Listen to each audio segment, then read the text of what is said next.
TimeRust.com proudly presents the Time Rust Brain Trust.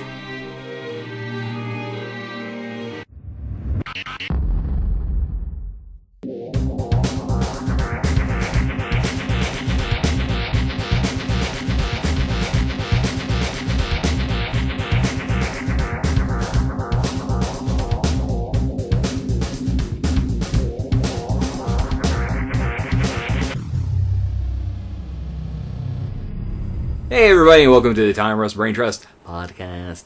We're here. We're ready to rumble. Nope. Deal with it. I thought Eli and I voted to cut out the wrestling part. Yeah, so we did. There is no rumble. Well, since it's just me, I had to.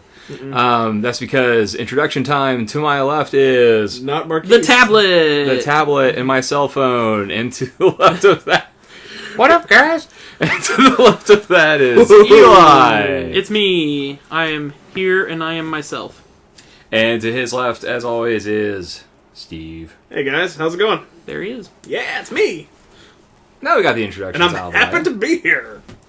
I'm pretty stoked today too. It's a great day. It has one It's sad a point. We beautiful are missing the morning. Marquise. Yeah. He's taken from us, dude. He was Yeah. busy all week, couldn't do the Time Rest Tuesday, which is up now. It was a yeah, okay. No. I haven't had my computer on all day. I got back from This snow guy. I got back from eating a snow cone and then I immediately came here. This guy. I was doing important things. Snow cones are pretty important. Well, no, he said he would get it done. Oh well. Yeah. He failed. I'll probably do it. So, well, I'll you could probably do it probably tonight. actually you could probably do it while you're editing the podcast. Whoa. Punishment! So Ouch. it was actually really good because we were playing. Eli, what are you doing? As in, what were you playing on Tuesday?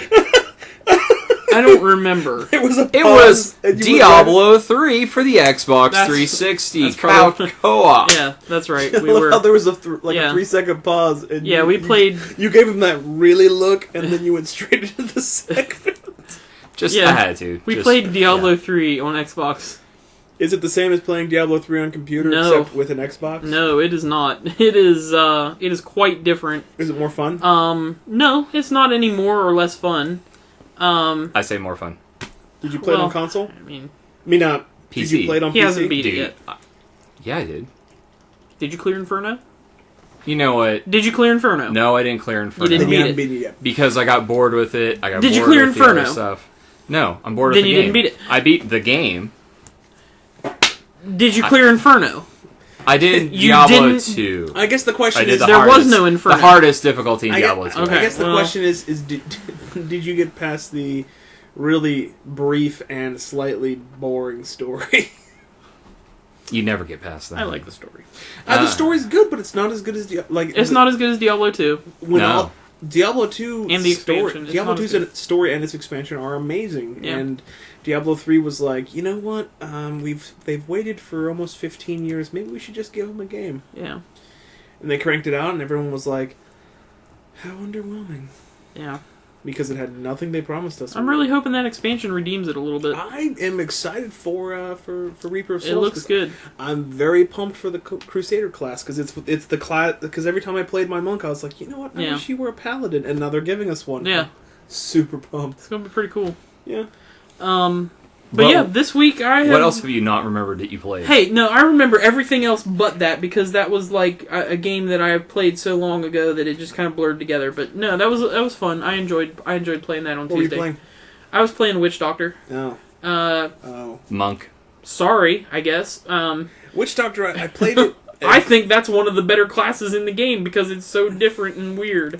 I didn't like it because it was so absurd and ridiculous. See, I love that. Like, You're like it's a jars video full of game. spiders. Well, vomiting. yeah, that's awesome. It doesn't make sense why he's there because it's kind of like a medieval theme, and then The guy that's crawls out of the jungle. He's like, He's from like the jungle. he's from like the Flare jungle crap, yeah, which I was mean- the worst level for me. I hated that level so actually, much. I can reinstall Diablo 2 and I can play the game and enjoy the crap I out still of it. enjoy Diablo And then 2. when I get to the Flare jungle, I stop. Yeah, the Flare jungle is... Yeah. If you ask any message board, that's exactly what happens. People are like, you know Yeah. what? Nostalgia's taking over. Let's reinstall Diablo 2! And then you're like... Flare jungle. Yeah. Oh. Now entering. But I'd rather have a druid.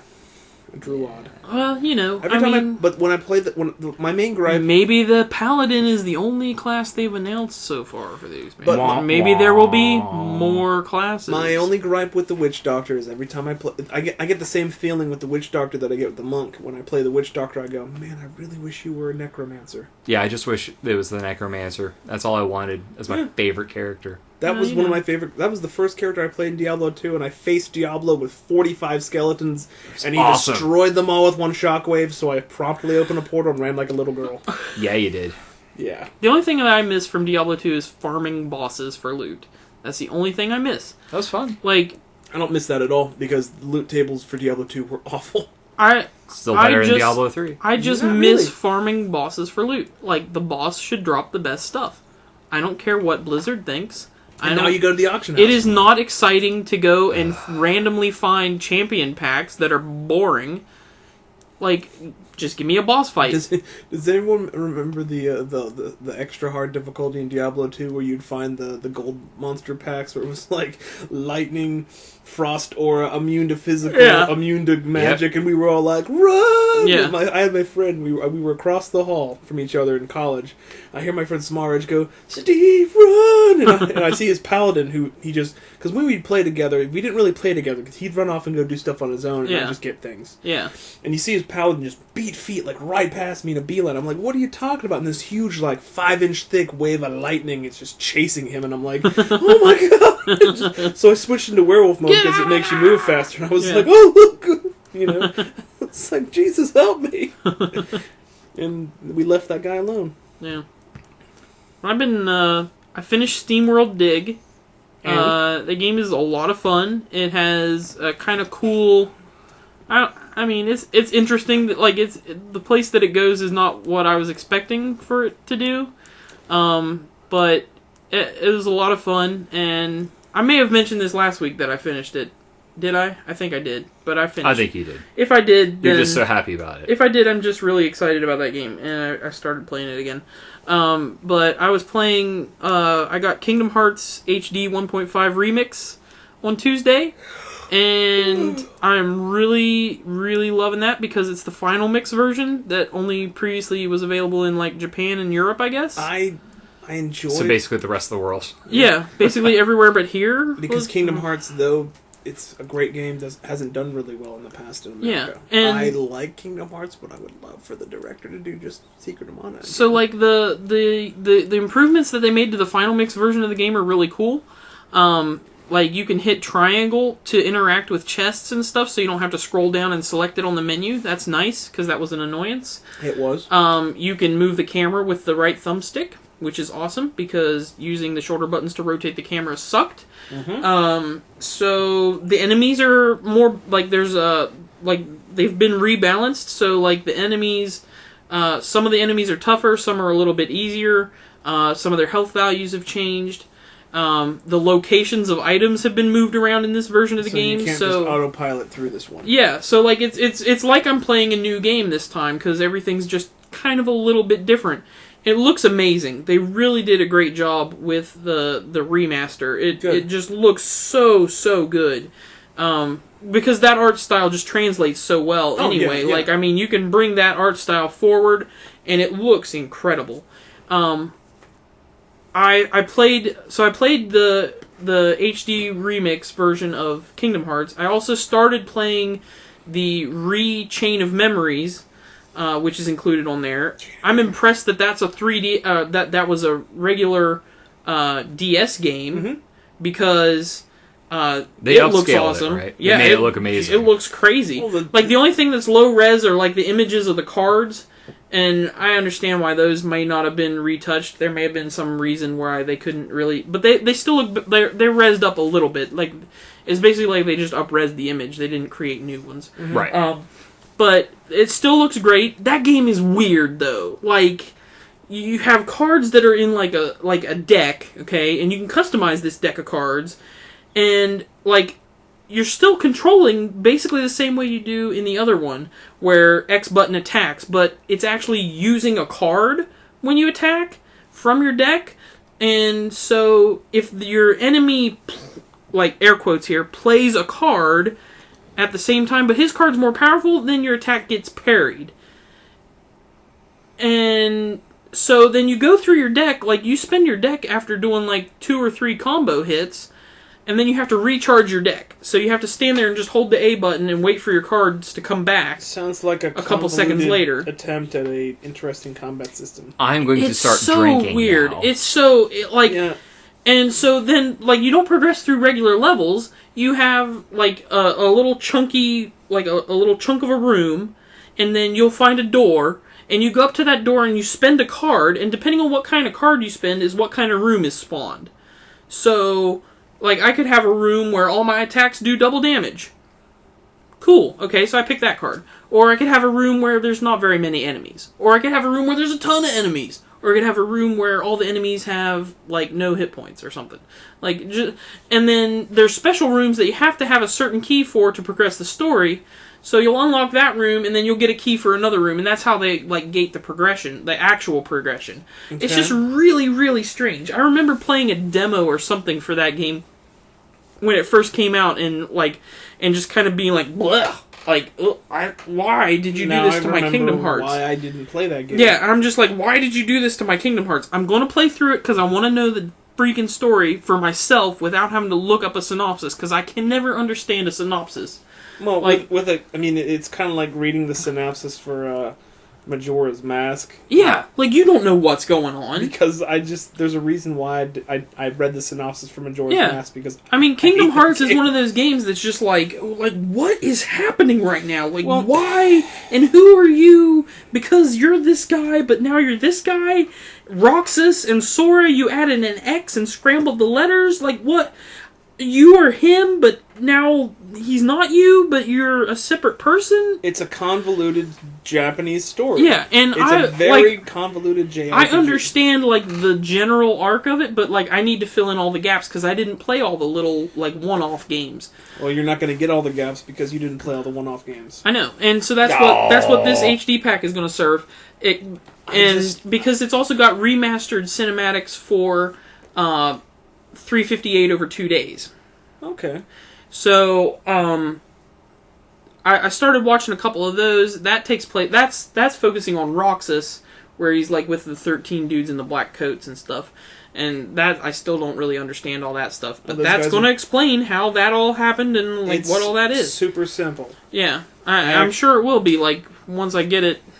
I really enjoyed Kingdom Hearts. It was a fun game, but at the core of a man that has been playing games since I was a little kid. Yeah. There's not enough. The gameplay is fun. The story is relatively simple, and it's a beautiful game. Yeah. But it's not, for me, for my current taste, which has changed. It is not adult enough for me to be interested in Kingdom Hearts. I just want the. So I love the amount of customization and just the different the loot that you can go and find. There's crafting, pretty difficult crafting where you have to grind mobs to get a rare drop, and then orichalcum. Now I can make a thing, you're just like, yes. I remember I would rather just play something like Baldur's Gate or Dragon Age or something like that. But I love the game and I love the system. I just don't think I'll get this new one, but what I would really love to see personally, because of my nostalgia, I would love to see the creator, the guy that creates this game, that heads the project. He created one of my favorite RPGs. Secret of Mana.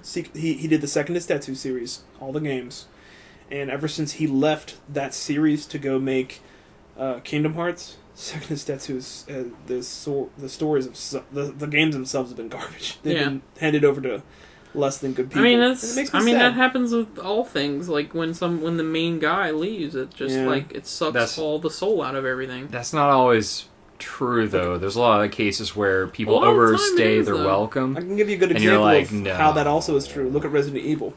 The guy that made Resident Evil 4 and 2, which were arguably the 2 best games of the series, the moment he leaves, we get 5 and 6. Yeah. That is true. And no more Mega Man for that matter. that's mainly the thing that I've been Just doing this week, depressing and I'm still watching. I watched Breaking Bad on Sunday. It's a good episode. And holy crap, that was a crazy good episode. Like, the cliffhanger at the end of that, those of you that watch, like, you know what I'm talking about. Like, when is Sunday going to get here? No, that's the series finale is Sunday, right? No, not this Sunday. They've still got three episodes, I think. And you heard about the announcement? The spinoff, yeah, Better Call Saul. I'm super stoked about that, because that's one of the best characters on that show. Bob Odenkirk is absolutely amazing. He is hilarious. I will give him that. I watched him on the Daily Show. Did you ever see... Now, I may Mr. Show? I may get this wrong, but one of the... I don't know whether... I can't remember whether it was Bob Odenkirk or his brother. I think Steve Odenkirk? But Thumb Wars. Like the Thumb movies, Thumbtanic. I've heard of those, yeah. Have you ever seen any of them? No. Okay, it was Steve Odenkirk that was the director of those. Never mind then. But it always makes me... It always reminds me of that every time I see his name in the credits, because I watched all the Thumb Wars and stuff. And they were fun. But, yeah, super looking forward to Sunday night. Like, 9 o'clock Sunday night, can't get here fast enough, because I want to see what happened at that during that cliffhanger. I'm not going to spoil it on the air, because I don't know if everybody's caught up. Some people watch it on replay, and some people buy the iTunes version. And I'm going to be watching it on Netflix. Like, next year. No, I mean, like, I have to start from the beginning, so by the time... Oh, yeah. Well, yeah. So by the time you get You'll caught go up through it with quick. You'll watch last it quick. week's episode, you'll be ready. So that's what I did. I had always wanted to watch it. I hate watching things on TV because I don't like sitting there and waiting for the commercials to be over. I hate commercials. But now you don't have to on Netflix. Yeah, so I watched the whole thing on Netflix, and then I actually bought the first episode of this season on Amazon for like $2, and that got me caught up so that I could start watching the second and third, which I had DVR'd. So then, when it came time for the fourth episode, I was all caught up, ready to go. I started watching it. Now I have to watch it with commercials, and I'm depressed. But that's what I have been doing. There's a lot of doing. Dude. You guys could have it's been a week. each created dissertations on your thoughts on Kingdom Hearts. Hey, we were having a good conversation. So I'm just saying, there's a lot of That's good thoughts. content. That's quality podcast content. A lot of thoughts on Kingdom Hearts. Me personally, I'm just like, okay. Hey. It's basically an evolution of the Parasite Eve engine. Yep. And we just go back to you hating fun. I like the Parasite Eve games. Those games were really cool. They're really good. But let's go into Steve. What have you been doing? Well, I'll tell you what I've been doing, Nate. Let's see, let me start with last Friday. Last Friday was an amazing day. I went to ATV World over in Ohio with my friends Brandon and JP, Dave McIntyre, Jimmy, and Tim Rapson. Timmer. Anyway, friend of the podcast. Yeah, we did a an hour and a half mud run obstacle course thing. Nice. With a 6 stitches in my finger that I still hadn't gotten out yet at the time. I did wall climbs, hangs, rope swings, and all kinds of things. And I managed not to get muddy whatsoever because I was cautious. Brandon was not so lucky. Joe Payton, who is a good friend of mine and who weighs upwards of 350 pounds, took one look at the first wall and said, Nope. in that tone. He did a couple of the stuff and then he rode the rest of it. But it was a good time. That was the beginning of my friend Brandon's bachelor party because he is getting married on the 12th of October, which I'm pretty excited for. And then we proceeded to go out to a cabin owned by Joe's uncle and aunt. We made fire, we grilled meat, we drank a little bit, and we were men. It was awesome. Very nice. Yeah, it was pretty cool. And, I like the delivery on that. We grilled meat. We drank a little bit. Yeah, it was pretty sweet. I highly enjoy. We really, and then we played Cards Against Humanity, which is an amazing game. That game is so ridiculous. I won the second round with. I still need to get a set of that with Mecha Hitler. I just don't know who I'd play with yet, except for you guys. It was Mecha Hitler. It was a two-parter. It was the upcoming TV show starring blank as blank. So it was Mecha Hitler as a rogue cop with nothing left to lose. It was amazing. Anyway, that's terrific. Yeah, Yeah. So then we You guys and the things you find. Hey, so then we proceed through that, and on Sunday, Monday finished my job in Arnoldsburg. I should be hopefully getting a hold of my rep should be getting a hold of me soon, so I can get back out there, working closer to home. awesome. I know my Augsburg. And then It's pumped you down. I handed in also Sunday evening. I handed in all of my artwork to You're mixing up your my artist, mixing up your material there. my author. So she'll be sending Mrs. Watts will be sending in my artwork along with her written work to the publisher and see what they think about it. Mrs. Hopefully I'll be. Watson. It's my 4th grade teacher, man. Anyway, so and then I played. Tuesday was a big day. The newest World of Warcraft patch came out for Mists of Pandaria. Yeah.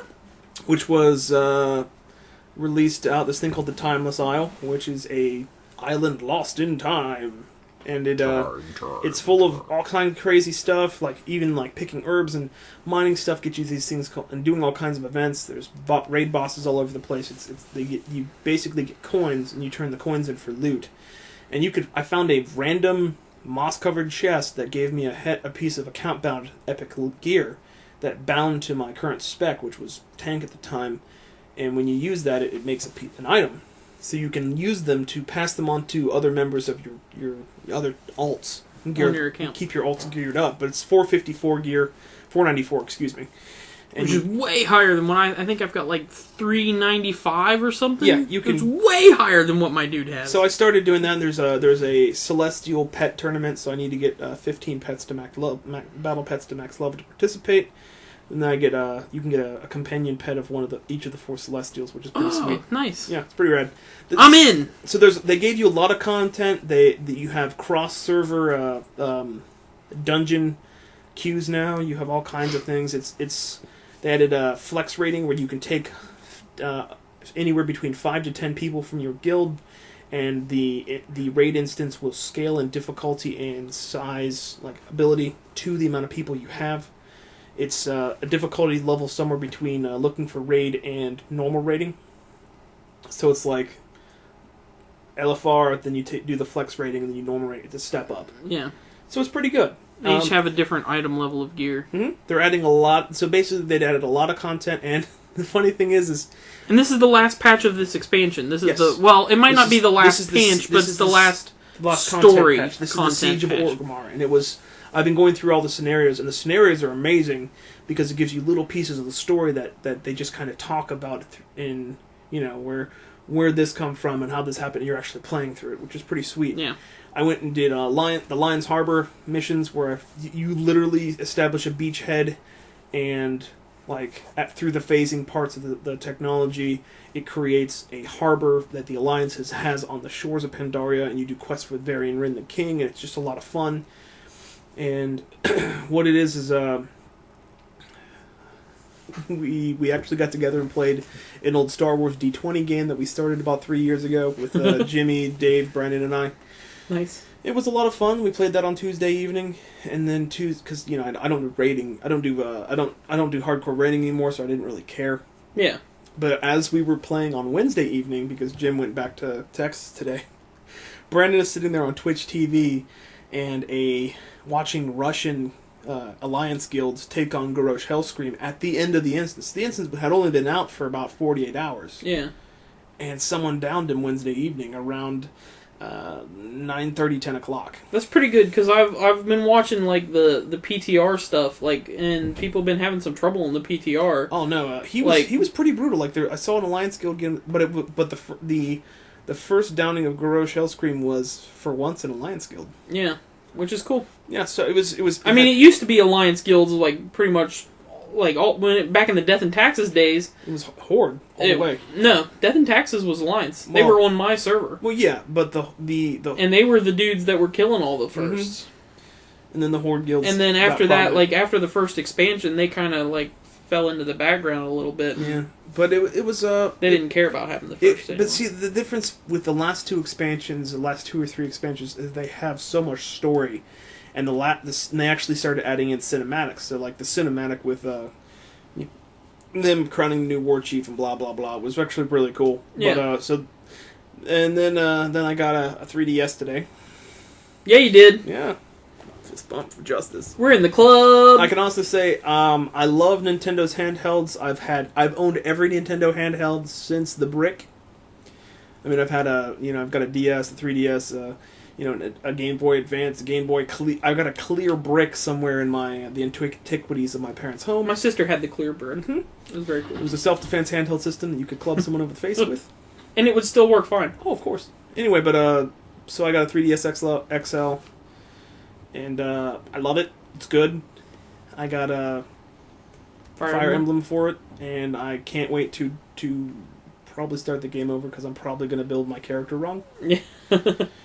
But I think I'm getting to the point where I'm thinking seriously about, now that I kind of understand what I'm doing, started over. Maybe it's time to start over. See, that's the thing. I love Nintendo handhelds. I hate Nintendo systems because that's fair enough. Everyone else, I'm still holding true to the opinion that Nintendo should stop the system business and go straight for handhelds. See, I'll never say that because a world without a Nintendo console is a better just world. Not right. It's a better world. No. Better world. No, I don't want Mario to be on the Xbox. That feels dirty. Well, then they should just stick to their handhelds and do only handheld. Because the Wii U is terrible. Yes. It's not terrible. It Terrible. just doesn't have a lot of good games. The system And it's is been good. out for, It's what, very a year? cool. I don't know. Do you know what has better games It just than the doesn't Wii U? have good games. That's the only thing. You know what has better games than Wii U? Everything. The 3DS. It does. You know what But has better games than 3DS? Everything else. I'm just joking. As a handheld, it is the best handheld right now. Yeah. The PSV is still gaining ground. It's everybody's like, oh, cell phone gaming, mobile gaming is the future. And I'm just like, I haven't played a mobile game, that I not enjoyed one yet. single one, that is better than anything on the 3DS that I've Yeah, played. but here's the thing. The mobile games now are reiterations and graphical upgrades of games that we played when we were young. And Are they, though? Because they don't seem like it. No, they're just, rip-offs of mini games and puzzle games. Think about it. And that's it. So you improve the graphics, you make a touch interface, and you're done. But Give it to a kid. Here's your iPod. Not even an iPhone. Here's your iPod. He has access to hundreds of thousands of games. there's Done. a lot of accessibility 99 cents and each. stuff that I can get on this 3DS because, I mean, I can't get it. I can't think of a handheld phone today that has a 3D interface. Yeah. The HTC Evo.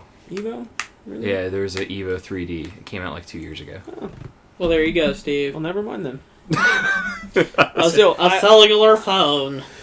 A cellular device. Anyway, but you just can't knock the novelty of a handheld gaming system. It's amazing. Anyway, but so that's, my friend came in, we did stuff. I started another movie poster design based on one of our old Star Wars games. I started talking with my friend Trey about we're designing a D20 future tabletop game version of Pacific Rim where everyone has a base. I as the GM give them a base model Jaeger, and then I give them so much money to outfit their Jaeger the way they wish, and then they fight the monsters I make.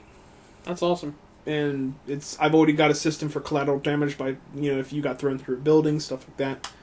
Nice. Yeah, so I mean we had to sit down and create a new size category because colossal size being the largest size in current record for tabletop gaming like D&D. Yeah. It's only like it tops out at 150 feet tall. Gypsy Danger's like 300 to 400 feet tall.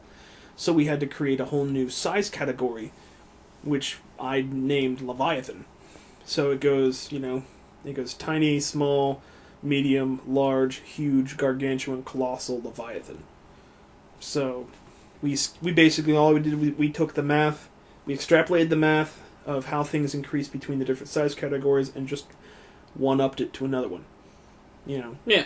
So now we have giant robots fighting giant monsters. It's pretty sweet. It's very awesome. Yeah. I would play that. Well, then I'll let you know when we're going to do it, and it'll probably be once a week every now and again. Yeah, sounds cool. Yeah. I like stuff. Stuff is fun, and the more you guys get into tabletop gaming, the more we have to talk about. That's right. So, Nate, what have you been doing? Doing. Doing! Nothing. Moving on.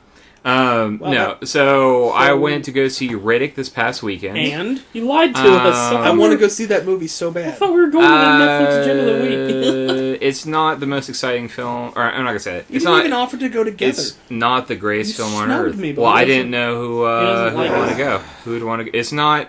It's okay, I wouldn't have gone. I happen to Yeah, own, you wouldn't have gone. Marquise wasn't I happen to own available. all the Riddick movies. Thank you very much. You're usually not available on the weekends. And the so, animated features. and we were going to go on both Friday, and then games. that didn't happen.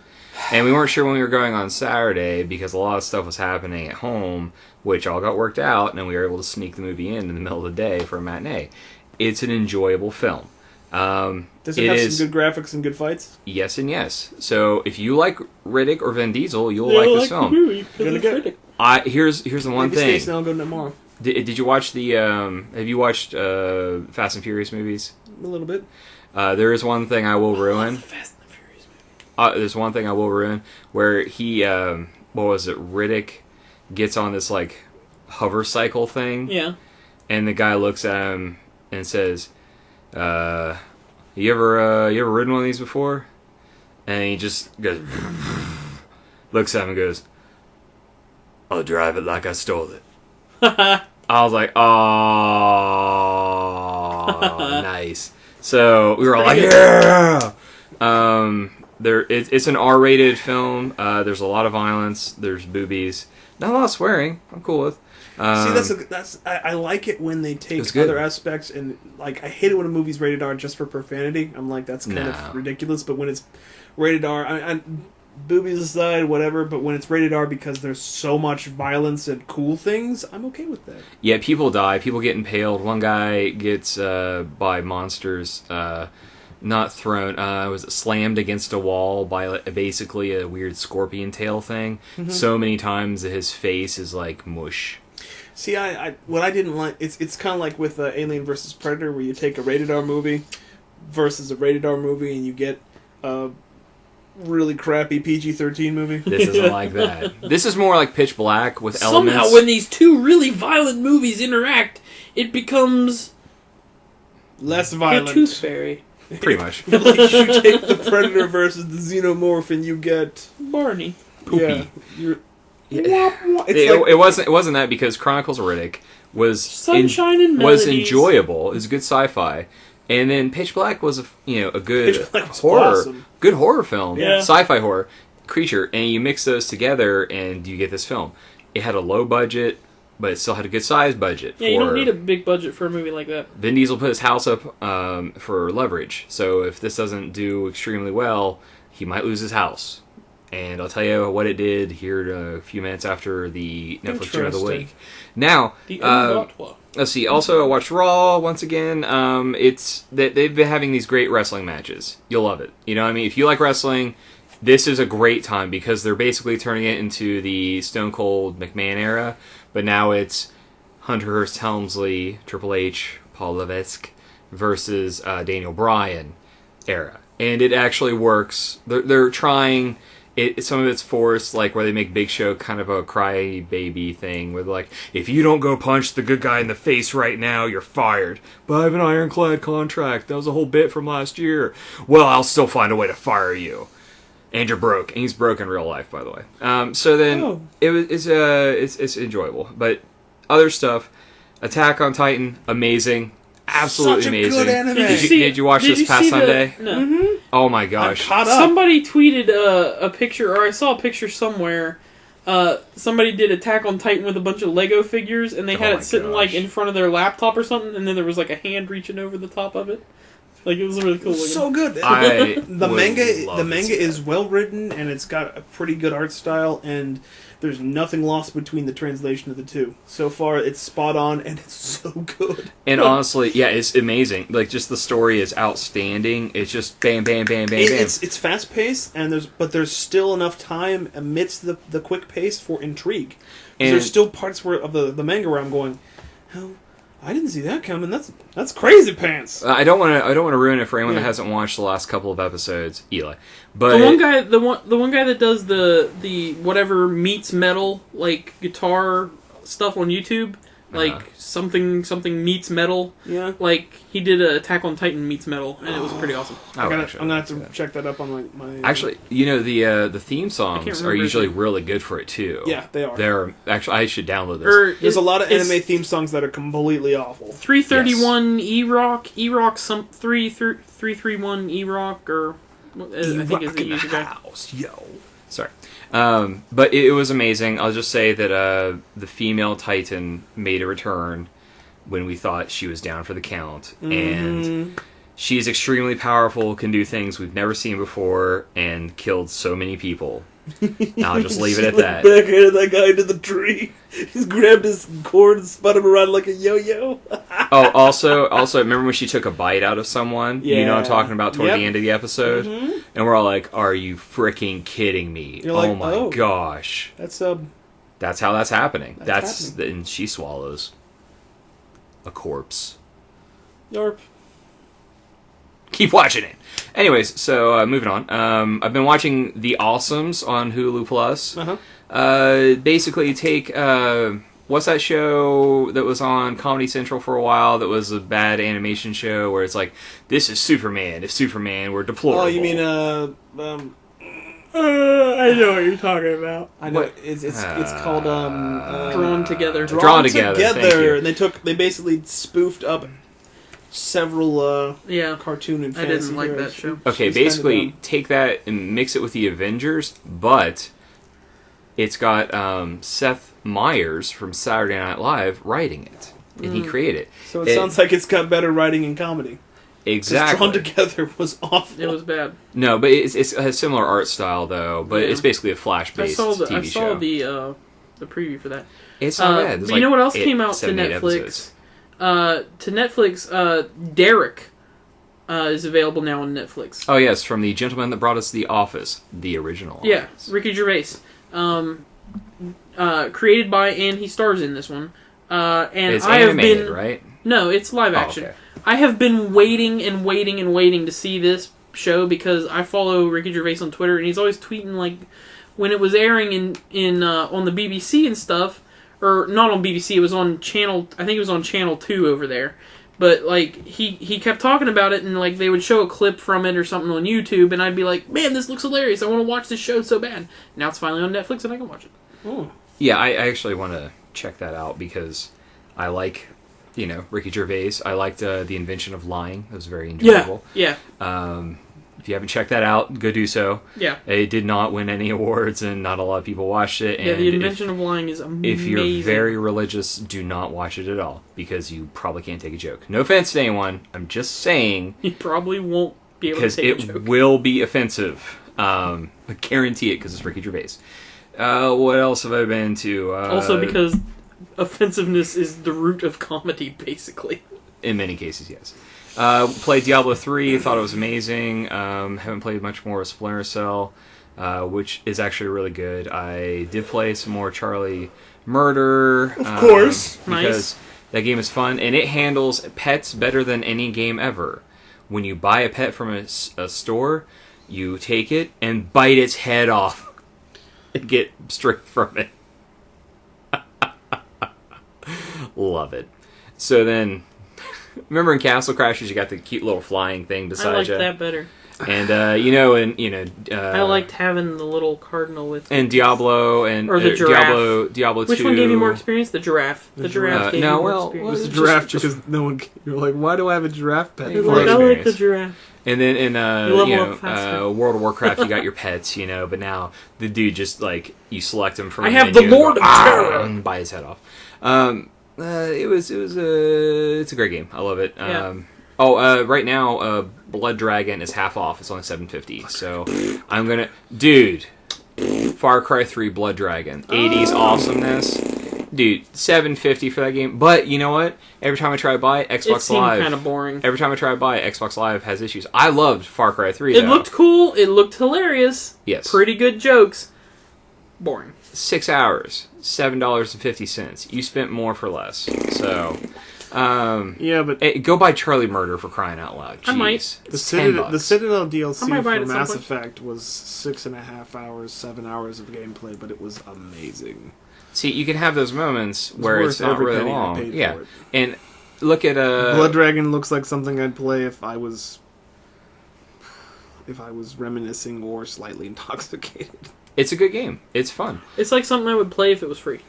There is also They need to make an entire game based around the 80s, and it has to be first-person shooter. they're doing with a modern graphics. It'd Blood be like- Dragon it'd be like, retail Yeah. copy. It'd be like Borderlands. Just a retail copy of Blood Dragon, or they're making another Blood Dragon game? No, they're doing like a retail copy of Blood Dragon, from what I That's hear. silly. Yeah, it's gonna be like Minecraft because Minecraft's done really well at $20. That's because it's Minecraft. Well, I know. they did the same thing with the and people understand how to buy something for an Xbox instead of buy something for a PC. Yeah, but excuse me. Remember what they did for Red Dead Redemption, where they had the Undead Nightmare as a standalone piece of game. Yeah. Like, you go buy it's like you walk into the store and you're like, you look at both the games and it's got Undead Nightmare and Red Dead Redemption, and you're like, and you could just pick up Undead Nightmare and play it as a standalone game, and it was amazing. See, that was one of those things I liked because there are people that didn't really want to get into it, and maybe you had a friend that already beat the game, like you let them borrow it, but now it's time for multiplayer. Okay, so they buy the Undead Nightmare for super cheap, while you just bought Undead Nightmare in the main game for like a total of $90 plus some of the DLC. So now you both have everything you need. Go play that awesome open world gameplay, which reminds me, World Zombie Invasion gameplay was so much fun. GTA 5 comes out next week. I just wanted to bring everyone up to speed Yeah, on we're that. under 4 days now. Yeah, I'm kind of excited. Yeah. If I wasn't waiting for next gen on that game. Well, also, Here's the story though. You might not be too pleased with your decision to do that because it may not come to next gen. That's okay. I'll just borrow it from someone then. probably. It's going to have an awesome online thing that's going to be awesome. Speaking of borrowing, Awesome. Well, hold on. Let me see if I can't think of. There is something else I wanted to bring up. My brain just kind of went blank. I got Star Trek Into Darkness 3D. Yeah. It was a day late, and I was going to watch it yesterday, So good. but it was late by a day, which made me so angry. Well- So I kind of want to murder Amazon. I mean, Little it's a day. It's Little not bit. like Yeah, the thing is, it's I not want to like have you haven't it. seen it. I haven't seen it in 3D. I did not. Oh. Right. So you saw it in 3D, Yes, I did. and how amazing was the 3D? The 3D was very well done. It was sick, right? I was very pleased, especially when the firefights and stuff started breaking out. Aww. Yeah, I went to go see it just regular. When Cumberbatch opens up a can on a platoon of Klingons, it was amazing in 3D. See, and I only had enough free time to watch it yesterday. Let so- Blorgons be Blorgons. But it was so late that I didn't get it in time and other stuff. All right, let's move on to Netflix Gem of the Week. The Netflix gem of the week this week is Drive, starring Ryan Gosling. Wasn't that in Who's that? theaters? Who's that? He's a guy that acts. Briefly. For like Yeah. it was like for a week. He's an actor. I think it was about in theaters about as long as Scott Pilgrim. It versus wasn't the there World. very long. This movie is not what I expected. It is kind of arty and a a good little movie? bit. It's kind of, I would say it's kind of a little bit arty, kind of. Is it artsy fartsy though? No, it's not fartsy. Okay, so he's a wheelman, all right, and he's like a really awesome wheelman where he's like, you've got me for 5 minutes at this time. Anything 1 minute on either side of that, and I'm out. But if something happens in that 5 minutes, I'm yours. Like, no matter what goes down, no matter what you're doing, I don't care. I'll be your wheelman for 5 minutes. And he guarantees that he'll take care of, like, anything that happens in that 5 minutes. So, like, the whole premise of the movie, he's this wheelman. He's also a stuntman then for Hollywood films. And, Bryan Cranston is in this film. Okay. He's his stuntman / hookup guy. Yeah, he hooks him Job up with hookup. jobs, and he also he like has his day job at this auto shop that he works at, and helps him set up gigs for his stuntman career. So you get into the movie and you're like, okay, this is like the opening scene is really cool. Like it's a really cool like little car chase kind of scene, little robbery action, and you see, okay, this is one side of this guy. Then you go into the next little bit and you see like the kind of stuntman side of him, and then you kind of see where the movie's going. He meets this girl. He kind of likes her. Lives in his apartment building. They start hanging out. Things happen, and then some stuff goes down, and the mob's involved all of a sudden. I forget who plays the love interest. It's the same girl that was in Gatsby, isn't it? Okay, yeah, it is. It is her? It's the girl that was in Gatsby. She was also in Wall Street 2, Money Never Sleeps. Yeah. She dated Shia LaBeouf. Alright, yeah, that's way more than I care to know. But also, this movie is extremely gory. Steve, I really recommend against that in here. I mean, you're gonna make it worse. I would wait. Steve's trying to redo his screen protector on his 3DS XL. Yeah, don't do that unless you have all the tools and a big open area to work with. Yeah, you need to be, you gotta make sure, like, there's no, like, cross breeze. But anyway, it's ridiculous. The movie is pretty violent. It's rated R. Because of violence, not because of anything else. Like there's not much language, but it's a pretty violent movie, and like the scenes where certain characters are killed get pretty gruesome. The practical effects that they used are pretty cool. Christina Hendricks is in it from Mad Men. Yeah, and Firefly. Yeah, she is in that as well. Oh yeah. She's definitely in that. But sorry, I was channeling Marquise. No, that's all right. It's just a really interesting movie. Like I was kind of worried about it at first. Truthfully, I watched the beginning part like 3 different times because it was so slow, and I was like, my fault. I was watching it like right before I went to bed, so I was pretty tired anyway. And so I actually fell asleep at the beginning of it like 3 separate times and started it over. Then finally, the 4th time that I watched it, I got all the way through the slow stuff at the beginning where it's kind of like, this is why I say it's kind of artsy, is because like the stuff at the beginning, it's kind of a lot of just like, it's not really trance music, but it's kind of like new age. It's new wave. It really is. It's like new wave kind of music. If you like Daft Punk's new album, if you like Daft Punk's new album, it's kind of like that. It's kind of like that. It's kind of not like that. Entirely, but it's. I love the music they had, but it does just kind of lull you into like a real peaceful state, and it's like 80s. There's action. a lot of montages, a lot of slow cuts, a lot of just letting the scene like sit there and kind of like you to like view it for a little bit. You soak it in. Yeah. They go. This girl, the kid, and Ryan Gosling go for a drive, and they're in one of the rivers. I guess they call them of Los Angeles, an aqueduct or whatever. it is. In the aqueduct or whatever it is. Yeah. They're or the viaduct or freaking Los Angeles. The Via Delfino or in Japan they just call them rivers. They're like, it's a man-made river. Deal with it. Yeah. So except this one's dry. They're driving down that. You see, they're having landscape, fun. They're bonding. Fun. They're trying to get you involved with, like, see this moment, this is peaceful, this is happiness, this is good stuff. And then an explosion happens. And then bad things happen involving her baby daddy getting out of prison, and the mob, and lots of violence. Yeah, but, like, it goes to some unexpected places, and Ron Perlman.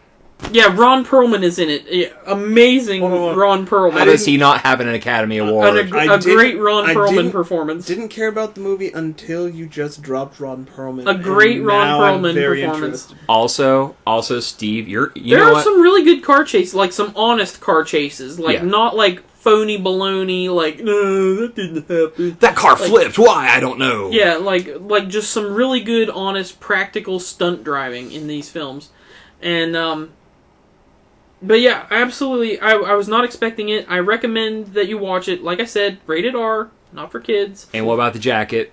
What about the silver jacket? Silver jacket's really cool. It's a silver jacket with a scorpion on the back. It's supposed to be gold, but it's like really yellow. Embroidered scorpion. Amazing. It's just amazing. It's a cool jacket. So were you were going to say something? You were going to pitch something to me for the movie? I'm willing to gamble slightly, maybe half a fart, that because that's how much I have right now. That after watching Drive, you might want to be him for Halloween. Dye your hair, slick it It'd be back, an and easy put the costume. jacket on. And you gotta have the gloves. Gotta have the driving except, gloves. Like, where are you going to find that jacket unless you custom make it? Like, Exactly. I do happen to know a seamstress. well, there you go. She might be able to hook you up. But recommend it. Drive, Netflix. I'll check it out. Gem of the Definitely. week. All right, let's go to news because running a little long because you guys and your Nintendo. Yeah, I went there. So let's talk about movies. Top 10 at the box office. Number Run it one down. with a bullet was Riddick at almost 20 million, just 19. Wow. I'm going to give a fun fact about that That's after pretty I cool. finish the top 10. But it's not. It was a sleepy weekend. Lee Daniels, The Butler, 8.4 mil for number 2. Instructions Not Included, which is a foreign film, I found out. I looked into it. It's supposedly doing really well everywhere. A guy gets stuck with a kid basically, and guess what? Instructions are not included. Oh, sounds Pass. good. So it's artsy. We're the Millers. Artsy fartsy? See, at number 4, Planes at number 5, One Direction, This Is Us at number 6. Wow. Because slice your wrists, America. Elysium still in the top 10 at number 7. Percy Jackson. The Time Rush Brain Trust does not condone the slicing of wrists. I do. Just me. No, I you use don't. that macro all the time in Warcraft when I'm referring to other people. Slicing wrists. Slash wrist. Percy Jackson, Sea of Monsters. Okay, last week Percy Jackson, Sea of Monsters was number 10. This week it was number 8. How does that make sense? I don't know. Apparently worse movies came to the box. Yeah. Blue Jasmine That was shouldn't happen. number 9. It's a Woody Allen film that I actually want to see. It's got Louis C.K. And suddenly I can't remember anyone else in it. Moving on. The World's End rounds out the top 10. I need to see that film. I need to see it too, but it's not I've heard playing that it's anywhere not locally. as lighthearted as what you may think. It's not going to don't- be, and that's what I want. It shouldn't be lighthearted. It's But about the end of the world. I kind of want it to be lighthearted. here's the thing. Getaway. Hot Like Hot Fuzz. Fuzz. It's hilarious. Hot Fuzz was great. Shaun of the Yeah. Dead's great. Damn. What was it? The Moral Instruments dropped hard. Getaway barely cracked the top 10 on its release. It had a small budget though, so it doesn't really matter. The budget was 18 million, and so far it's made 8. So I mean, If- it'll make that back. it'll do it in the end. It's one of those ones where they'll break even or make a little bit of a profit. Pretty much. The funny thing is, though, They got their film out. Like everybody's so concerned about the money. The important thing is the film got made. Right. Like somebody's vision was carried to finality, and it was put out there for people to digest. That's amazing. Anytime, like I feel. Anytime a movie comes out, it's amazing. Yeah. Anytime a video game is successfully released, it's amazing that people it's got amazing. together and made that. It's amazing that stuff was done because it is Now- so hard to have that done. Before we go to the game stuff, I want to just talk about the breakdown because it's interesting to me. Riddick's budget was a lot less than I thought. I thought it was like $100 million.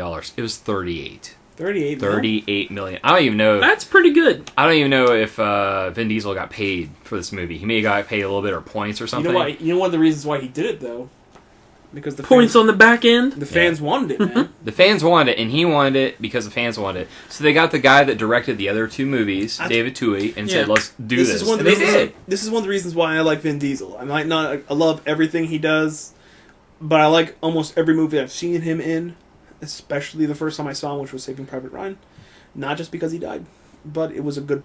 As Parzo, he was a great actor. He has range. He's not Yeah. just a Stallone or some sort of thug from the '80s. But Okay, did you see Boiler Room though? no, I made a point not to watch that movie. It's not that bad. But still, I love Riddick from the first time I saw Pitch Black. I own all of the movies, including the animated sequel, the animated thing, and I've played Escape from Butcher Bay and Dark Athena. And when you have an actor that dedicates himself to the art that he does by going, you know what, the fans want this, let's make it happen. I mean, he had a hand in Kings of Amalur. Though it didn't do very well, it was a good game. And I like to see the fact that he also supported Dungeons and Dragons. There is a leather-bound version of 3.5 out there with his signature on it because basically from what I understand, he played Dungeons and Dragons instead of being on the streets and getting in trouble. What I wanted Which to was awesome. That's what I very wanted cool. to point out though, which is this is the thing for me I did with not this. know that. That's Like very because awesome. he's a nerd. So What was it? The theater count actually was less for Riddick than Lee Daniels the Butler. okay. And it was less than We're the Millers. And, these are movies that have been out for months. Yeah. It was around the same as Planes, and that's it. So it actually was in less theaters than two of the movies But it made more money. in the top 5, and it still made more money. So people were like, this is local, I'll go over here and watch it. That's what I like. It's going to Yeah. make its money back in home video. I'm going to buy it on Blu-ray. Yeah. I'll So watch did it a he few lose times. his house about it? I don't know yet. It's too soon. It hasn't been a whole week yet, So that's just all I have a I feeling wanted they're to going to point make out. it back because everyone's probably going to go. You know what? This movie looks pretty good. Yeah.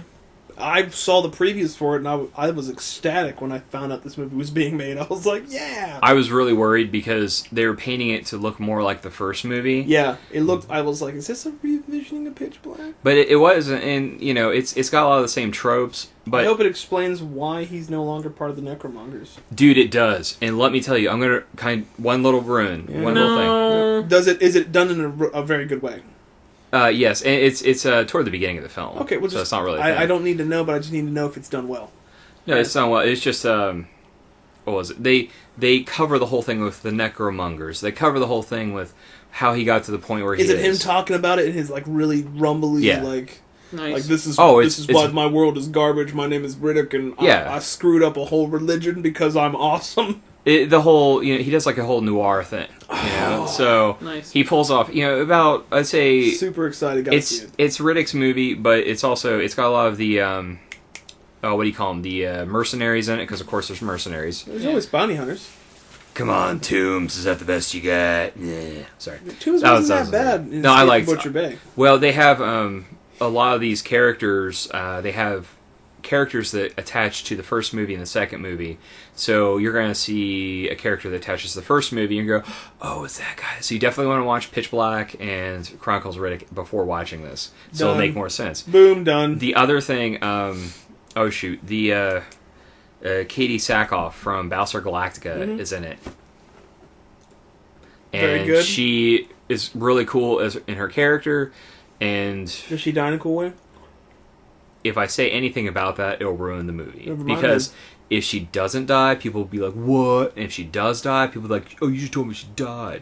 So I can't say that. I appreciate that. There's something else I'd rather tell you, but if you don't want any, it's not even like a shock. I'd it's rather just not a thing. have anything. Yeah. Yeah. Because So I want to see that. So I'll tell you after the show if you want to hear it because it was cool. Cool. Eli, what's up with the games? Hey, the games next week, guys, they are cray-cray. Cray. Nothing's They're coming cray-cray. out. Nothing's coming out. On Sunday, September the 15th, we have the wonderful 101 for the Nintendo Wii U. Yeah, boo. Hey, that game looks awesome, guys. It looks awesome, but it's on the Wii U. I want to play it. I need a Wii U. I So might I- have to get one before Christmas. I have to basically say, I'm no, sorry, that'd game. be crazy. I'm getting I'm never going gonna play Uh, Wonderful 101 because it's on the PU. The PU. Oh man, they made it too easy. Grand Theft Auto 5 finally comes out and sees the light of day on September 17th. That's Excellente. Tuesday. Guess what, guys? It's for the Xbox 360 and the PS3. Those two systems only. There's no PC version. There's no next-gen version announced at this time. May not ever happen. We don't know. They're keeping a lid on it. Hot Wheels, the world's best driver, also comes out the same day as Grand Theft Auto. That's the kid-friendly version of the car driving game. Basically, it is Hot Wheels, and you drive. Yeah, I thought, Nice. I thought the name of the whole thing was pretty self-explanatory. Yep. I thought that was called You are the Trackmania. world's best driver. Well, see that Don't worry, just keep a going. Hot Wheels Just game go. called a Hot Wheels game called Trackmania makes so much sense, but Trackmania is already a thing, so they can't do it. Like that would just be perfect. Like if they made Hot Wheels, like if some Hot Wheels was like, oh yeah, here's $1 million, we bought Trackmania, now it's ours. That'd be great. Because Trackmania, I just thought was like you playing with your Hot Wheels. You know? On September the 20th, The Legend of Zelda: The Wind Waker HD Wii U Deluxe Set Yawn. comes out to retail, and the game is available on the eShop. So you can get it early. And You can forget get it that I've early never- if you buy the new console or you buy the eShop version. Otherwise, you have to wait till next month. You have to wait like 2 weeks, I think, to get this game at retail. I still didn't finish the Wind Waker, so The Wind Waker's so good. It's so good. It's one of like the art style of that game is so good. Is so. It is a gorgeous looking game. I've seen better cell shading. Everything about that game is just like the smoke when you blow up a bomb. It's just the best thing ever. Like every time I explode a bomb in that game, I'm just like, yes. You know what game I saw that had graphics similar to Wind Waker, but I thought did it better story-wise, game-wise, and art-wise? What's that? Okami. Okami is really good, but I got really bored with that game. I got really bored with Wind Waker, and I loved Okami. Well, there you go. So I guess we just, I must have waited too long to find the pieces of the Triforce and got bored when they tell me to go find them again, and I was like, boom, done. Well, see, like, sorry, Dragon Boat, you are no longer cool. That's the thing. Like, that's a really polarizing part of that game. Like, you either enjoy that part because you're out sailing around, you're just doing your thing, you're finding stuff, or you hate it because it takes forever. Yep.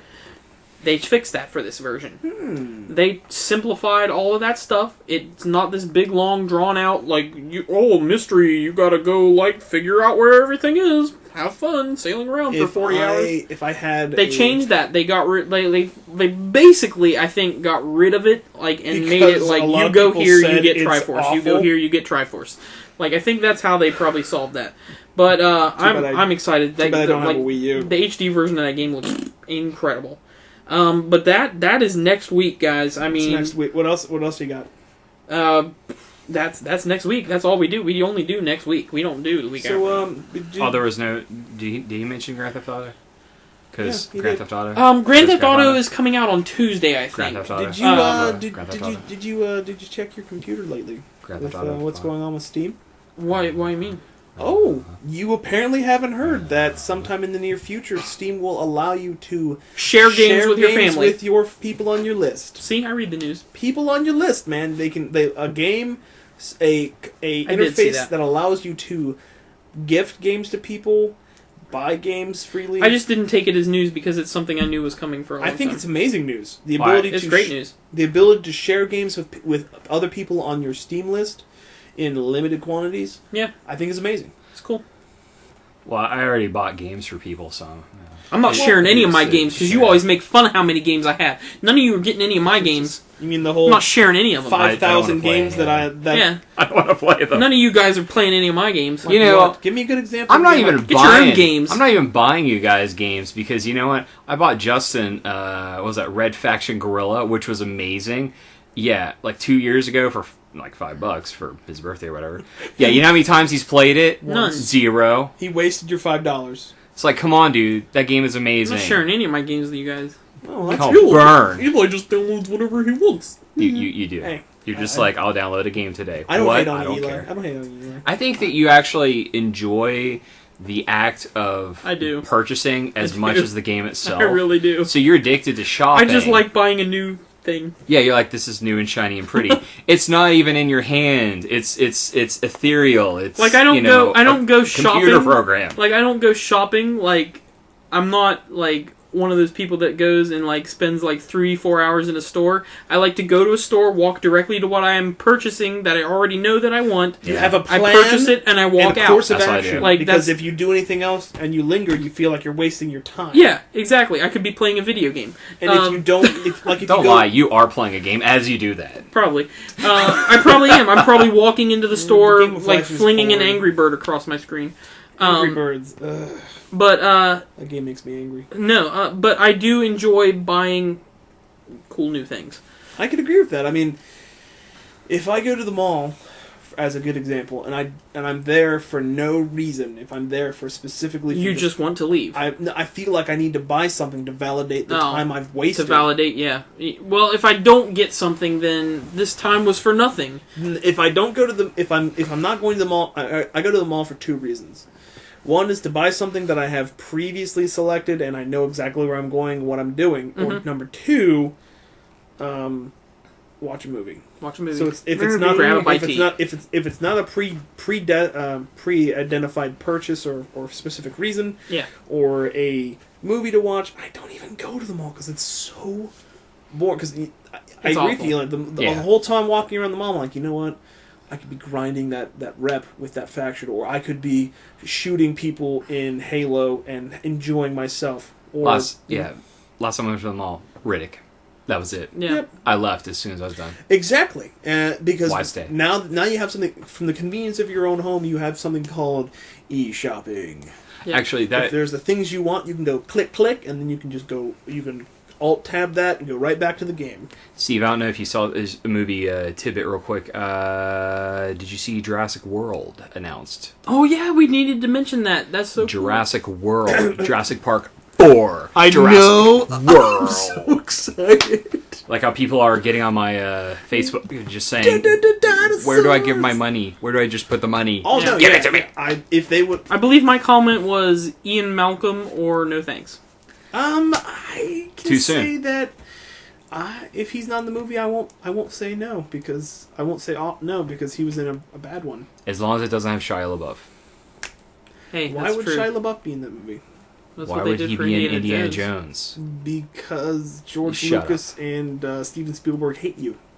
Yeah, I'm not even going to say my do, thoughts because it's definitely Not so much good Steven for this. Spielberg. No. I feel like with Steven Spielberg, it's like he's got this really great friend George Lucas who's just really overbearing and like pushes his agenda onto Steven Spielberg. No, Like that's I not really true. do. Have you seen Minority Report?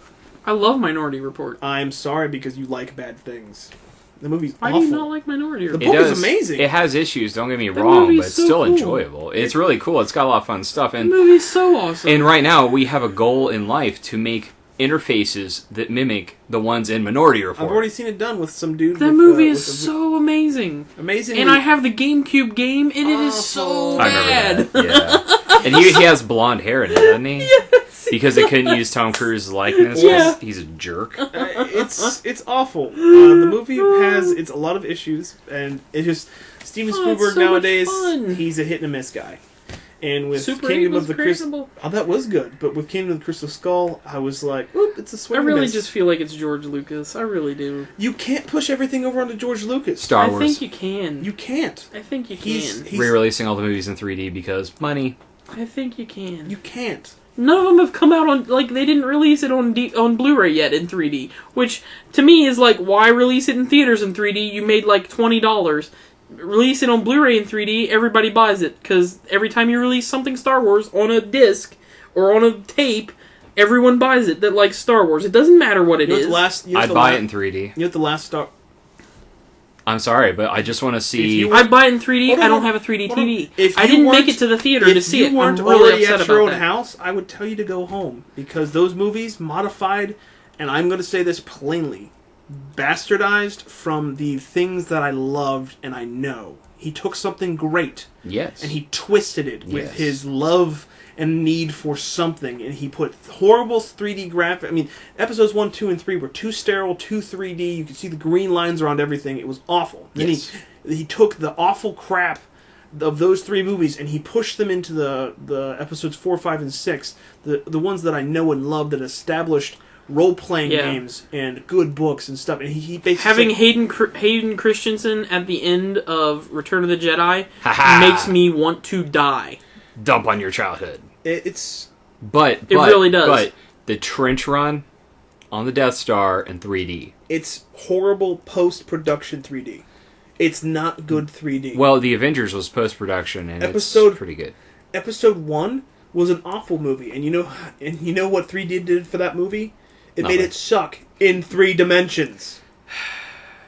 I want to see like a couple things. I don't I necessarily like have pod to own it. racing. I'm not gonna lie. If I could rent it in 3D, I'd be happy and then be Pod done with racing it. felt forced in the film, but if they made a specific like the It was game, definitely the forced pod in the racing film. game was awesome. Yeah. Not gonna lie, I was huge on pod racing, dude. I thought that was the coolest thing ever. I put pod racing in Yeah. the same category as Blitzball, where it's like it's something that I didn't really need in the game, but it was fun and it was not hated. Yeah. Now, the way they presented it in the movie was awful, but if they just had made a game about it, where you could customize your pod and do all kinds of neat things, that would be cool. But Yeah. I mean, well, the pod racing took up like an hour of episode 1, right? and it was horrible. like the pod racing, It was the time the on main- Tatooine. It was the main, yeah. it was like, horrible. It was mainly just to get, The plot for episodes 1, 2, and 3 I felt were written by a mentally challenged 4th grader with a crayon that was probably Japanese because it was so convoluted. And I apologize to 4th graders who are mentally challenged, right, with crayon. I liked some of the stuff in 2 and 3 because, it had Hayden Christensen going darker. We got one good thing out of those movies. Really awesome lightsaber fights. Yeah. That's, and 3, man, had the most awesome lightsaber fights probably ever. The last one between Obi-Wan and Anakin. it was super drawn out, and it was cool initially, and then it just got boring. It was like the sequence with personally, this is just my opinion. It was like the sequence when you're watching the Peter Jackson's King Kong, where he's fighting the 2 T-Rexes, and eventually it goes from 2 T-Rexes dangling from vines, and you're like, man, this is just going on for way too long. This is amazing, it lasts too long. But it's going on for way too long. I was like, why didn't he... See, if it was me, Obi-Wan, I would have taken the dark side point and pushed Anakin into lava. You know what? I would have been like, you are evil, you killed a temple full of children, you nearly strangled your pregnant wife to death because you are crazy. I would have been like, sorry, See, buddy. that's the thing, though. Like a true light side Jedi has to always try and save the person and see the good in them for the betterment. What do you mean? Seeing the good and saving them, you left them to burn to death on the side of a volcano, which is pretty awesome. You're watching catch fire. He was literally. Still, at that distance from the lava, he still would have baked to death anyway. Yes. But, midichlorians. Welcome to finale. Pretty much. But it was just... So all I'm saying is that George Lucas, when unrestrained, without Steven Spielberg, I think Kingdom of the Crystal Skull would have been way worse than it was. Fulfill that prophecy. I think let's go ahead and wrap this up, guys. Yeah, before I get more hateful. Yeah, I know. It's like, really though, George Lucas, Steven Spielberg. And I'm glad that he handed the torch over to someone better. With Disney at the helm, they have a fresh pool of good directors. I'm excited to see what J.J. Abrams does because I love J.J. Abrams. He's not going to do Star Wars 3 though because of this, or Star Trek 3, I should say. That's okay. Sorry, the starring. I mean, that's fine. Confusing. The first 2 were great. It doesn't matter if he does the 3rd one. Yeah. All right, let's wrap it up, guys. Welcome to the finale, everyone. I don't have to have 3 of everything that comes out. Nope. Well, 3 is kind of a magical number. In comedy, 3 is the big number because you do 1, 2, 3 is your gag. Anyways, so what do you got cooking? You got a new there's a what did I just watch that I am going to record either tonight or tomorrow. And we're going to do... We have to decide. We haven't decided yet how we're going to do... I'll leave you with a teaser. Hatsune Miku. Don't know what that means. Okay. So we have to decide also how we're going to do Time Rest Tuesday, if we're going to actually get together and do it like we normally do, or if we're just going to sit from home and play it, and then you play on your channel, I'll play on the Time Rest channel, and we've just got multiple views of everything. Well, I don't know yet. Although it kills multiplayer, so it's hard to say. I mean, you can't have multiplayer. There's no multiplayer till October 1st. Wait, what? There's no multiplayer till October 1st. What? The multiplayer launches October 1st. All right, I'm canceling my thing. No idea. Because the game comes out next week, why would the multiplayer not come out the same day? Because it's huge and ridiculous, and it's not ready to launch. They couldn't have finished it. Grand Theft Auto is a single-player game. Why does it even have to have multiplayer? Because it's an extra thing they're doing for you. I would rather that be a separate game. Of their if that were a separate game, I would just buy it and not buy 5, because I'm tired of their games. I'm just getting tired of we're too cool for school. If the single player ends up being really good, your argument is completely invalid. Actually, the single player, so far from the reviews I've been reading, has been heralded as another one of those defining moments in gaming. Yeah, they said the same thing about Grand Theft Auto 4. And because it was bored. 4 was an amazing game. It was not boring in any way.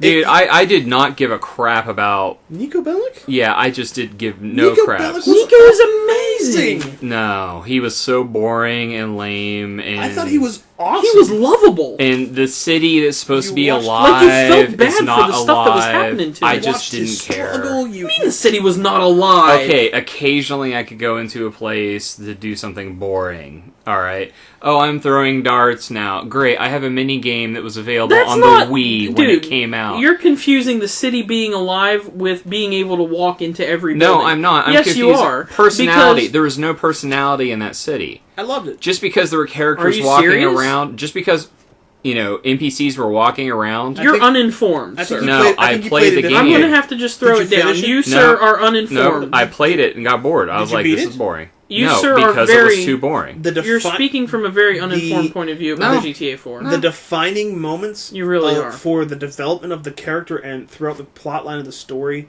are some of the... You're infuriating people on the internet right Don't now. care. I watched... I mean, That's like saying I have played to the play game, 10 hours of I Final enjoyed it. Fantasy, whatever. It's not to like enjoy that it. at all. Actually, it's not like It's that. not like that in any I way. played like hours of it and I was like, this is boring. Nico, from the moment he stepped character's off the lame. boat Yeah. to the moment I stepped outside of the wedding chapel in the end of the game, Yeah.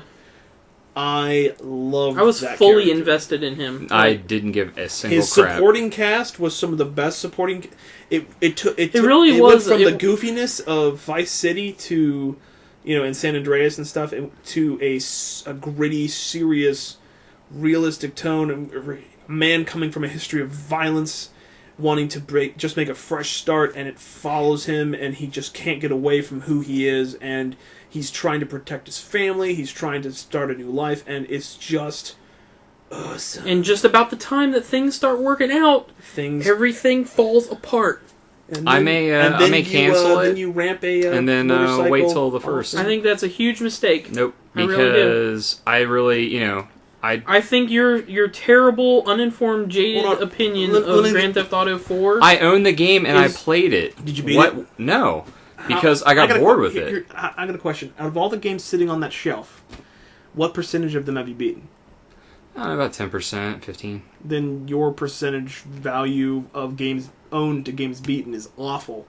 Well, I also buy a lot of games. A lot. And you still rip on Eli for having a lot of Steam titles. He buys way more games than I do, though. Yes, but...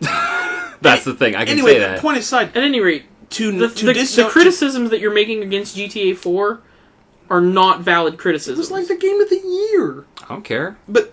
A Even movie if it can wasn't- win an even if Academy it Award. wasn't That Game doesn't of mean I the like Year- it. To cancel your pre-order of a game because the multiplayer is not included is dumb. It Didn't is say included. I was going to buy it. It is included. I said I was canceling my pre-order because then I will buy it later. I will wait. I will wait till the first. But you have like half a month to play the single player. So you're saying that I would Which rather is play probably going to be Game of the Year. Splinter Cell. you remind me of COD players that are like, Or- I don't need the campaign, I just care about the multiplayer. Well, actually, I'm the reverse with StarCraft 2. I don't need the multiplayer. Yeah, I just need I the can agree. campaign. If I can buy the campaign and not have to worry about fighting Koreans, I Come on. Who's with me? You're with me on this. He's trying to get out of so many things by just throwing other titles out there. No, I'm going I to can stick agree with with it. that. I didn't buy any of the DLC for the game because I just got bored with it. I played the multiplayer. I thought it was boring. I should have bought it on the PC because the PC community had mods. That seemed, fun. But it's just, I don't know. It's boring. It was. The world was more alive than any... It was a more alive and realized game world than has ever been created in a it was video good. game. Just, No. I mean, it Yeah. was a GTA game where Whether you agree with that or not, that's just a fact. No, it's not. It's a personal opinion. I can find people that agree with me right now. From my experience with GTA 4, it was the first GTA game where I didn't feel like I had to throw cheat codes on and drive around in a tank to make it interesting. Every other GTA game, I was like, you know what, I'm kind of bored. Here's some cheat codes. Oh, now I'm invincible. Oh, now I've got a tank. Let's drive. Yeah, down I Main did that. Street. I did If that you- with 3. And if I you did were to that. create- Exactly. If you were to create I didn't play a... much of San Andreas either. If you were to create, like, for It's just instance, so ugly. a bulleted is. Bear list... balls. Like a bulleted list Yo, dude, what's for going every on? game... For every game... If you were to create a bulleted list for every game... Look, it's blood. I hope this isn't Chris's blood. That's a great game. He was doing the robot while doing that, folks. It worked really well. But that's a great game, though. Oh, it's man. an amazing game, and I played that Resident Evil 1 through multiple times, and the GameCube remake was awesome! Technical limitations. Like, all right, see if you can quantify my hate. If I can finish. Quantify hate. Thank you. If you were to create like a bulleted list that included categories such as NPC interactions, NPC dialogue, NPC independent events that may happen in the world, day-night cycles, just environmental sound effects, vastness of open world, vastness of the world, detail of the world. Well, don't get me wrong. It did all that well when it came out, but stuff's done it way better since then. It doesn't matter. And also, that doesn't matter. That doesn't matter. But it just had the bullets. That has nothing to do with what we're talking about. It just had the bullets, though. But guess what? It didn't actually do them well. Stop. It just had them. Okay, but guess what? Stop. No. That doesn't have anything. It doesn't matter if stuff has done it better since then. Also, it doesn't matter. I'm not saying you're just saying it did it first. No, that's fine. It was a landmark title. It was very important. It was a very, very important game. And you're trying to tell me that it wasn't, and that is just simply not true in any way. It made an impact for a lot of people, but honestly, it. For the gaming world, it was a landmark title. It doesn't matter whether you hated it or not. I just bored with it. It doesn't matter. You are a small part of the gaming world. Nika Bellic was a boring character, so I just said I'm done. I'm like, this is boring. I think what it is largely because you have to step outside yourself to do this job right here. And you're not doing that. The other you refuse. You're like, I like myself. I like plenty of games, and I like plenty of different things. It's just that I thought Nika Bellic just... It's like, oh, you gotta work for it. You gotta really play those levels. Like, no, that's stupid. I admit, Fuse is terrible. What are you talking about? I just got bored with the gameplay. I got bored with every aspect. The driving was freaking terrible. The driving was butt. It was terrible. I didn't have a problem with the driving. Yeah, I didn't have any problem. It was terrible. No. Grant, the Saints Row games lot of people did it better do say before that. It does. Okay, I'm talking about the driving. Okay, the driving. Oh my gosh! What I really think a major factor in the Nika Bellic problem is that up until Nika Bellic, most, if not all, of the GTA heroes, main characters, anti-heroes, whatever they are, because they usually were very flat. They were flat, or they had an exceptional comedic element. Yeah. Or they were boring. And there was like one side to them. Like, and with Nika Bellic, he was not very funny. He was just a likable, regular dude. He was more. I don't want to play that in a game, though. He was more realistic than most, Nope. and which is what made him relatable. Because some of the decisions he had to make were amazingly difficult in some parts. Yeah. And it was cool. I enjoyed the game. Some of it was really hard, and I hated it I had to put it down at one point in certain gunfights because I died over and over again. But when I finished it, I felt accomplished. The game was cool. I liked getting cars. I liked getting the different hangouts and stuff. Yep. I liked calling up friends and going and doing stupid mini games. Whatevs. But I hated the mini games in that game so much. So much. Anyway, GTA took a step out of the shadows to distinguish itself from games like Saints Row and things like that, where it went for a more serious and gritty thing. It's evident when we see games like Red Dead Redemption. Red Dead Revolver had ridiculous element to it. Yeah. Red Dead Redemption was... They tuned all that down. And made it more gritty realistic. And I love that game. I don't understand why... But... I just don't. I mean, if you see games like Saints Row... Saints Row... And GTA 4 was very reactionary to Saints Row because they said, oh, okay, there is this other type of game. They're trying to ape on us a little bit, but they're going in goofy. The way that they're taking a lot of our goofy stuff that we do and a lot of our tropes, and they're really amping that stuff up to the next level. Like the point I was making was... So in order to make sure that we maintain our identity, we have to really ground ourselves now and be a lot more... Saints Row found out what it wants to do. It in a ridiculously awesome place. Yeah. And it kept going. It's it still hilarious. is. It's ridiculous, but the game is still so much fun. Yeah. And and GTA found a more gritty, Down to earth. down to earth Yeah. play where it can be It's good. still crazy. I mean, it's It still can be, far-fetched and out there, but you have to be invested. yeah. It has to, honestly, like, the single-player game has to look better than, a Heat ripoff. It has to make And me it think... will. It has to make me think this isn't just going to be more of Kane and Lynch. It's definitely not. That's a silly thing to say. No, because it's all the same crap, like, oh, times are tough. Oh, I gotta go steal stuff now. Oh, let's go shoot people. Oh, Yeah, but No, that's not- going oh, through- I gotta kill this person because the boss told me to. No, oh, it's so I- hard. You're going through You're- 3 specific campaigns with 3 different characters. It's not that either. It's an interwoven It's thing. an interwoven story. It's not. You're wrong, Steve. It's You're not that at all. Like they are basically the 3 characters are basically your it's basically one character, 3 people.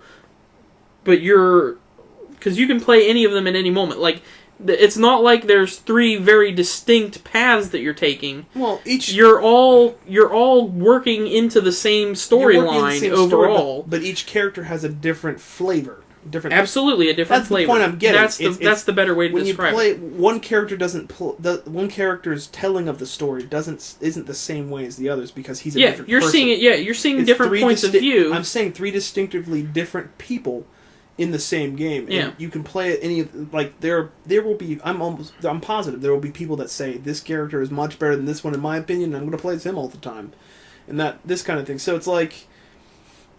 Along with the player choices, I think you have that to I make, think you that have would be a flavor choice to make. Yeah. It's a point of opinion. I think that would be a bad thing to fall into, picking one of the characters and only picking that but character. there will people that do that. There will be people that do that, and I think that'll be a really sad thing for them to do because they're effectively ruining what this game could be for them by doing that. So this game's going to have... Because of the way that you would switch and see different aspects of their day-to-day life as you switch to them and switch back to the other guy, and maybe he's getting chased by the police all of a sudden, and why is he doing that? Because he had a bunch of meth or something. I don't know. That's also another thing that I think about when I think about purchasing games now. I don't have a lot of time. I don't have time to play through this game to the maximum enjoyment, so I have to keep it simple a lot of the time. I'm not saying that's how it's always been. When I was playing GTA 4, I had plenty of free time. But this game, it looks really good in terms of the multiplayer. Great concept because they're taking the stuff from Red Dead Redemption and expanding upon it, mixing with elements of Saints Row, mixing with elements from other They're not really GTA mixing games. in a lot from Saints Customization. Row. The customization is way better. In Saints Row Customization games. is a thing that they've always wanted to do, but have Right. not been able to really bring in. Right. And they did customization in GTA 4 in the multiplayer. You could pick as you leveled up, you got access to different skins and jackets and everything. So they had that in there. They wanted to do that. Yeah. It's just a matter of, hey, this is for the Time, multiplayer. money. Our focus is single player because we are a single player experience. We want to tell this story, and that's what we're doing. The multiplayer is an added bonus when you're purchasing a Rockstar game. It is not the thing that you are there for. You are there for a single player story I'm there experience. for the experience, depending upon the game. Now, especially, like, I got Max Payne 3. Alright? Did not pay much.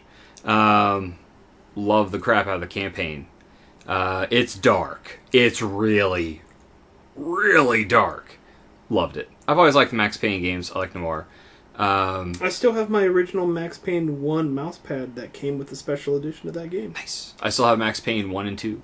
Max Payne 1 was an amazing game for its time. And it's really still was. fun to play. That's one of those games that I bought twice. This game, it was so much fun and really well done. I know it's not the same team, but they carried the torch. They carried the mantle. Loved it. Great game. Took elements from Stranglehold and other games, and it didn't make it too arcadey. It kept to the story, and it actually tied 2 to 3, which I didn't think they would do because he's got a shaved head. And then they left it open for a sequel. Awesome.